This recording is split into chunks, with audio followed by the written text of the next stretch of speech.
Mwongozo wa kujifunza Biblia leo ikiwa ni Julai 25, siku ya Jumamosi. Leo tunaenda kuliangazia somo la 5, somo linalosema yote kwa utukufu wa Mungu.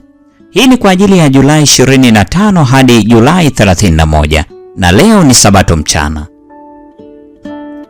Somo la juma hili, Wakorintho wa kwanza sura ile ya 8, Matendo ya Mitume sura ya 15 ya 20, Wakorintho wa kwanza sura ya 9 aya ya kwanza hadi ya 6, Wakorintho wa kwanza sura ya 10 aya ya 5 hadi 22, Kumbukumbu la Torati sura ya 6 aya ya 4 na ya 5, na Marko sura ya 12 aya 28 hadi 31.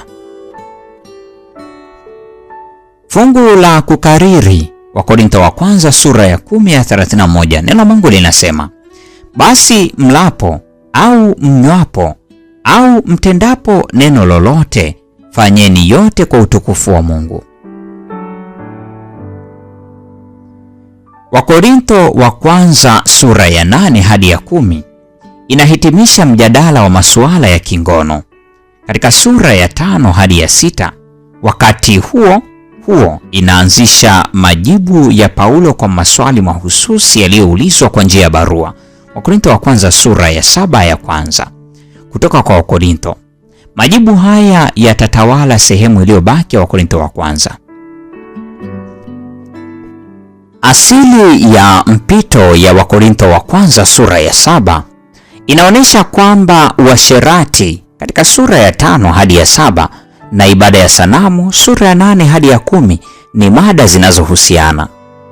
Kwa hakika mara nyingi zimetajwa pamoja katika Agano Jipya. Tazama Matendo ya Mitume sura ya 15 aya 20 na 29, Matendo 21 aya 25, Wakorintho wa kwanza sura ya 6 aya 9, Waefeso sura ya 5 aya 5, Wakolosai sura ya 3 aya 5, Ufunuo sura ya 21 aya 8 na Ufunuo 22 aya 15.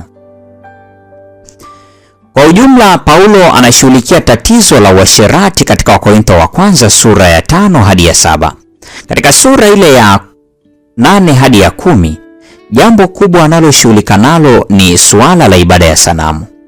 Anasema kwamba Wakristo wanapaswa kuyakimbia yote mawili. Wakorintho wa kwanza sura ya 6 ya 18 na Wakorintho wa kwanza sura ya 10 ya 14. Juma lililopita tuliona kwamba unapokuwa hekalu la Roho Mtakatifu kama inavyotajwa katika Wakorintho wa kwanza sura ya 6 ya 19 na 20, unaweza kuukimbia uasherati. Juma hili tutaona kwamba mtu anaweza kuikimbia ibada ya sanamu kwa kufanya yote kwa utukufu wa Mungu. Wakorintho wa kwanza sura ile ya 10 ya 31. Jifunze somo la juma hili kwa maandalizi ya Sabato ya Agosti 1. Jumapili tutaiangazia mada inayosema maarifa dhidi ya upendo. Jumatatu, upendo usio na ubinafsi. Jumanne, kujifunza kutokana na wakati uliopita.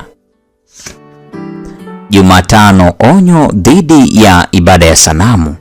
Alhamisi, kushinda ibada ya sanamu. Ijumaa, jifunze zaidi.